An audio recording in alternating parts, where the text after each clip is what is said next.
Hi, my name is Golden Oronte, here with the Cohasset Historical Society for Living Histories. Today I have the opportunity to speak to Daphne Golden Glassman and her niece Meredith Golden. And I have to say, all through high school, no, I'm not related to Meredith Golden. So we are very excited to talk today about the Black Rock House that Daphne grew up in, yes, as well as her experience coming to the South Shore, being in the South Shore and growing up between Cohasset and the Brookline, various other places. Right, because the Black Rock House was not heated during the winter. Well, so it was the cottage that we lived in that was not heated. So, but it was very interesting talking about how your dad, Albert, and Edith got to Cohasset via Hull yes, through the Atlantic House. Yes. But the whole story of Albert growing up, graduating high school at the age of 15, and then having to really go right to work because his dad had passed away. That's young. Right. If you could tell us that story and then how ultimately you all ended up here in Cohasset. Well, he had to support his family, which included his mother, his sister, his two brothers, and he was supposed to go to college, but he had to go to work to support them. And the story goes that he saw my mother when she was 12 years old, and he said, "I'm going to marry her someday," and he did. But they had to wait like 8 years at least. No, more than that, 10 or 11 years, yeah. But they did get married. And now, then he purchased some property in Boston before coming. Oh, he had a few things going for him in Boston. He had an Italian restaurant that is wonderful. I was taking Italian lessons in Florida and told the teacher that my father had an Italian restaurant, and he said he had been there. Wow. Which was kind of fun. And so then he purchased the Atlantic House, and he was really an entrepreneur. And then he bought the Black Rock House, and I was born right after that in 1927. So he purchased the Black Rock House in 1926. Yes. Now, what's interesting for a variety of, after researching, we had three Black Rock. We had three Black Rock houses. Yes. The first Black Rock house was actually built in 1756. This is on Jerusalem Road, on the ocean side. And then that was demolished, and then we had the second Black Rock house that was built in the 1800s. And then finally, that was demolished, purchased actually by Sarah Smith, yes, who demolished this and built the Black Rock house that we do know. Now, what's interesting is, was this one with her, where her room was? Yes. Yeah. Mm-hmm. So if you could point out where your room was on this. Well, this is what was known as the East Cottage, and there was a West Cottage over here. My room was right over here in the East Cottage, and the ocean was right over here, and I could see part of it. I could see Minot's Light from my room. But I didn't stay in the hotel until I was married and had a family, and while we were building our house in Lexington, we stayed in this area right in here for the summer. Well, tell us some of the stories as growing up with the hotel.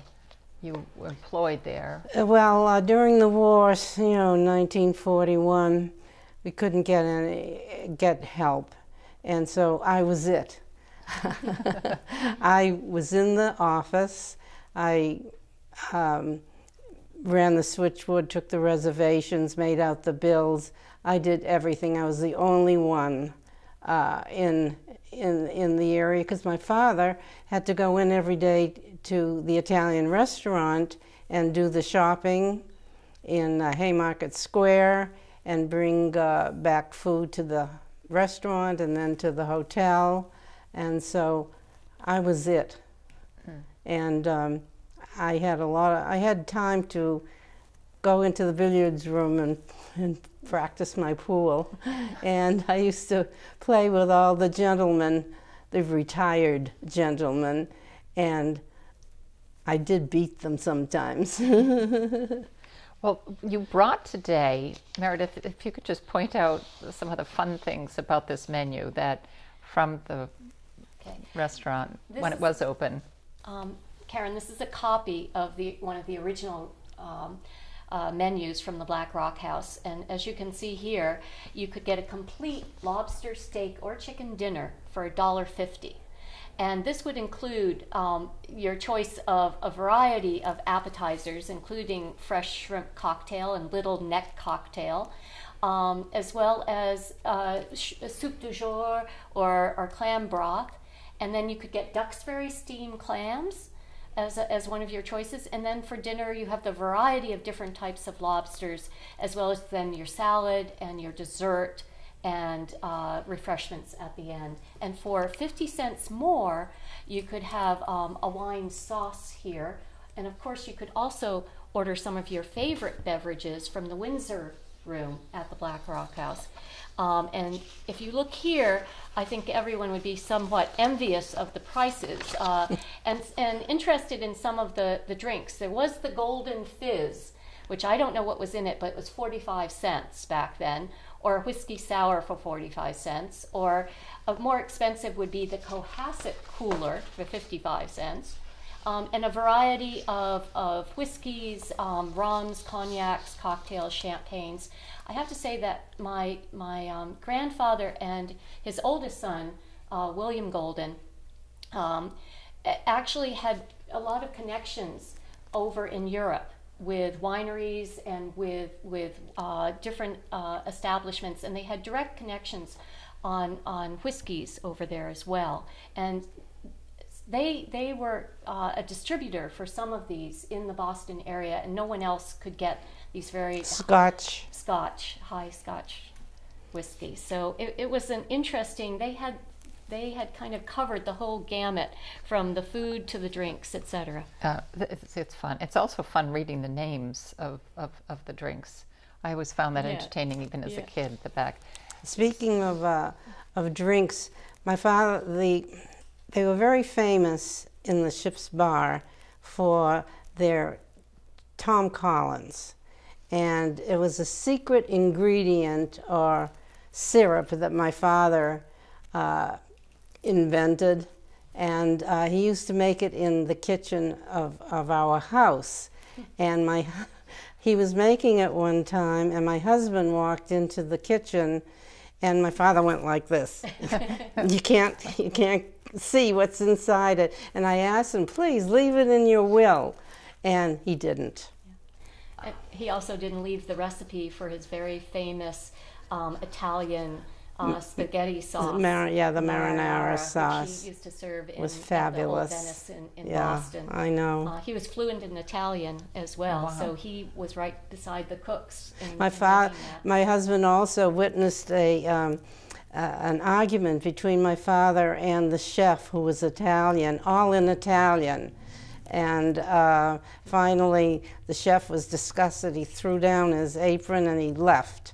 And my father had to go in the kitchen and cook.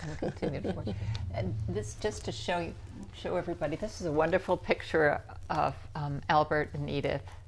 Where was this from? Do you remember? On a cruise to Mexico. Okay, this is great. Now, it was interesting because the summertime, you were telling me that it was mostly the wives that stayed at the hotel for the summer, and then the husbands would come for weekends. Yeah, a lot of them. They would make like a whole summer vacation for this. Yeah. And it's and Thornton Wilder, and you've had there were several. Thornton Wilder had the best room in the house. It was an octagonal room, and I remember the number. It was number 57. And you remember that too? And you could look out his windows.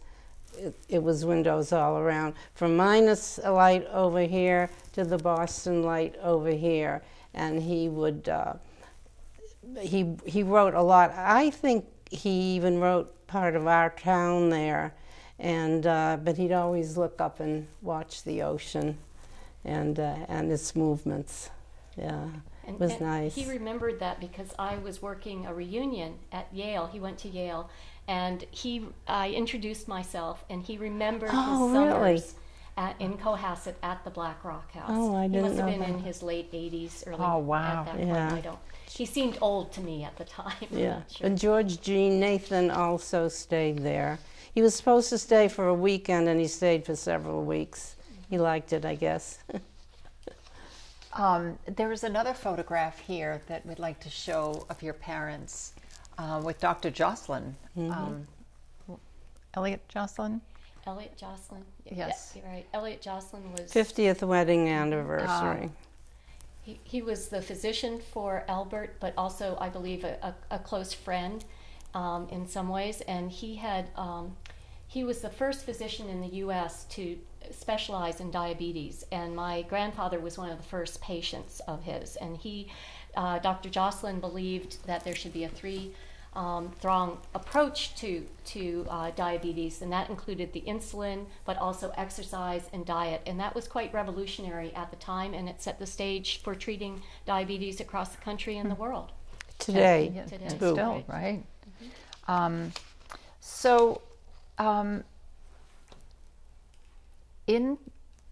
During World War II, then there was really just the hotel had probably less. They had less supplies, but also less people vacationing at that point. Right. And during the 50s and 60s, there was a motel. People were driving right up to their bedroom window doors to get into their hotels, which probably made it more difficult for particularly hotels of the size of the Black Rock House. But there's a great photograph up here as well that will show the viewers that this was really quite a sizable piece of land that as well as building that was here situated. When I've shown friends who have been living in Cohasset for maybe 20 years, and I've shown them pictures of the hotel, and they're, where is this? And I said, well, it was in Cohasset, right at Black Rock Beach. Some people don't know about this at all, but it was huge, really. How many rooms were in that? Well, they accommodated about 100 guests. Yeah. If they were all filled at one time, which I don't think they ever would. Yeah. Were. But it also had a big ballroom. But we had. And there was a lot of people who have had their families had their receptions, wedding receptions in there. It would be lovely to get photographs if anybody has them. Well, my sister and I were both married there. Yeah. In what was called the Ladies' Lounge, right in front of a big fireplace, and decorated beautifully with flowers in an aisle, and in the dining room was the reception, and it was very lovely. And we came down a big staircase, like in the movies. I almost felt like I was in the movies. And my father had my arm, and we walked through the lobby down to the ladies' lounge. Tell her the timing, though. You both got married in the same period of time. Well, but 10 it was years it was September 8th, because Labor Day was September 6th, a Monday, and we had to be married after the guests had gone and before the help left. So it was either Tuesday or Wednesday, and we both got married on a Wednesday. 5 o'clock. Keep that business going. Yes. And actually, Daphne has a film of her wedding, which I was quite surprised that back in. Were we able to get that on disc? We have it on disc. Oh, and that's we have fun. Probably can have some shorts from that. So. Well, it's interesting in searching land records of the Black Rock House. It's in many, going through the history of the purchasing of the Black Rock House, back to, the 1700s and the 1800s. We're going to have to get copies of these handwritten deeds that are really quite fascinating, because everything is in rods and et cetera, et cetera. But so we'll have to get those to put them on file here, because it's such an amazing part of Cohasset's history. This quite building. a landmark. Yes, absolutely. And I also wanted to point out that now your brother Bill, which is Meredith's dad, Irwin, actually. I mean Irwin. Sorry, I keep calling Bill Irwin and etc. Yeah, my brother is Bill, but also his older brother was Bill, and that's his older brother actually escaped from the area, went to school in Europe, and then went out to Hollywood. But my father, Irwin M. Golden, stayed and helped his father with all his enterprises, as well as establishing a law practice. Yeah, he also had a liquor store in Boston, and the boys had to work there. Not the girls, but the boys had to work there. And so actually my father went to Yale undergraduate and graduated in 1933, and then he went to Harvard Law School. And something I didn't know till my dad was in his 90s was that he never attended classes at Harvard, because he was responsible for opening the liquor store in Boston. So he had a good friend that took wonderful notes, and he graduated from Harvard Law, and then his sister, Dorothy, Daphne's older sister, went to BU Law School, and she also graduated, I believe, in 1936 or 1937. And he studied with her for the bar exam, and they both passed with flying colors, the bar exam. So. That's pretty fun. That's fun. And he divulged that. And he appreciated his sister's help. He said she's the one that got all the honors, actually, in school, and she helped him through at the bar. That's great. So now Albert and Irwin were together working at the hotel into the 60s, and this was at a time where there were restrictions, fire codes, etc., that needed to be implemented in this large building that were very costly to consider. That's right. And when my father wasn't, he had rented it for a couple of years, and then nothing was being done with the hotel, and the vandals got in, and they broke mirrors, they tore apart pillows, and the feathers were all over the place, and it was a terrible mess. And they actually razor blade a lot of the pool tables. They were gorgeous, gorgeous pool tables there, and it was very sad. I mean, to see it decline like that. But I think that the real decline came from what you had said, with the motels being very popular, and also that you have to remember there used to be a train that would come from Boston down through Cohasset, and we have it again. Right. But there was a period of time in the 50s and 60s and 70s when there was no train. So people did not come down for the summers like they used to. But the people that did come down, because we didn't have help for the kitchen except one little old lady, and my father would take these people. We had a station wagon, and he would take these people to a restaurant on North Main Street, I think it was. I can't remember the name of it, and they'd have their main meal there. I think they probably got breakfast at the hotel with this little old lady. So at that point, though, that was a lot going on with the to bring it back.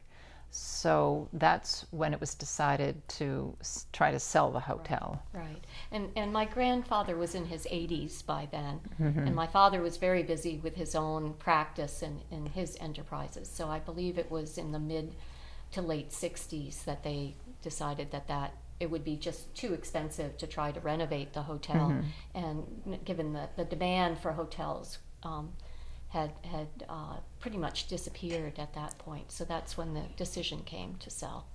So they did sell it, And the people, the person or contractor or whoever bought it, had an auction and auctioned off the insides. But I don't know about any of the rest of the family, but I went through that hotel like wind and took everything that was of value, I thought, or that I remembered sentimentally and so forth.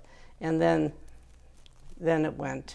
Yeah. The one thing that I regret that we didn't recover was the registration book, because I remember as a child going into the hotel, and I was probably about 4 years old when there were still quite a few number of guests, and my grandmother would be behind the desk. There'd be little candies. She'd always give me a little candy that they had sold in front, but she had a big, I believe it was a big red book, and everyone... I remember it as green. It maybe, well, you actually probably have a better memory than I.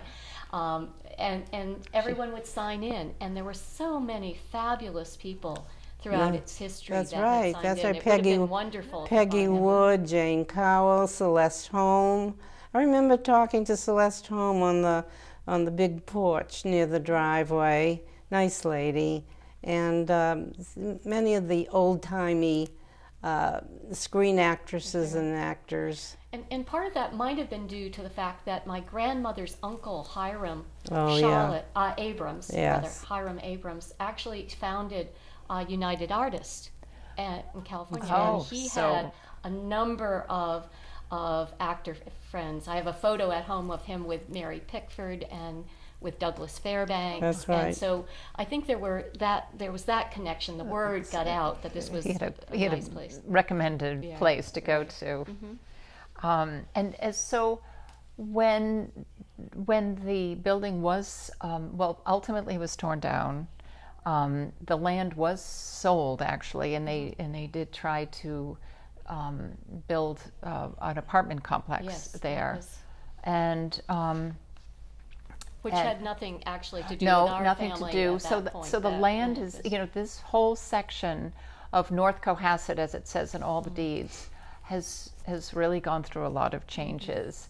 But to look back at these photographs of the Black Rock House is really, it's fascinating, and it's part of Cohasset's history that I think is really important that we hold on to. And as I said, there are people who have no clue that something is. One thing I forgot to tell you, at the same time that he was first running the Black Rock House, he also owned part of Paragon Park. Oh, that's right. With his cousin. And then he finally sold his share to his cousin. But he did keep the front where all the stores were, and he did own that part. And your father owned the back where the diner is, behind the whole roller coaster. That's right. Yeah. And the ballroom that was there. There was the Paragon Park. What was the name of the ballroom? Paragon Park Ballroom. There were several ballrooms there too. And in fact, my mother would tell me stories that when my father was a young attorney, after he finished his job, he would go over to park cars for his father at the ballroom late into the night, but be back in time to give my sister her 2 o'clock feeding. So they were, that family, the men and the women, had an incredible amount of energy and determination, and they worked extremely hard. I remember my grandmother in her kitchen cooking for the staff. That's right. A lot of the times. So they did take an occasional break. She liked to go to Europe to hear the operas in the wintertime. She went 2 major trips, I think, and she would go down to Mexico and to California to visit their son in California. But when they weren't on those few vacations, they were just working constantly into their 80s. Yes, they were. Wow. My mother at the hotel, when I was in high school and working all day practically, she would come and relieve me in the afternoon so I could go to the beach. Well, forget the beach, I went to bed. Had to have a sleep. Yeah. Well, Daphne and Meredith, this has really been a treat. It's really been wonderful to take a look at these fascinating and really historic photographs of the Black Rock House and your family's multiple decades of involvement in this historic building in Cohasset. And thank you so much for all of the photographs and telling us the story of your families. It's been wonderful. Well, Thank you're you very very much. welcome. We Karen. enjoyed It's it. been a pleasure, and we appreciate all that you do for Cohasset Well, and keeping memories alive. Well, it's important. Yeah, and very then nice. we'll be a memory one day, too. Okay, thank you. Thanks. This is Karen Golden Oronte for Living Histories. Thank you very much.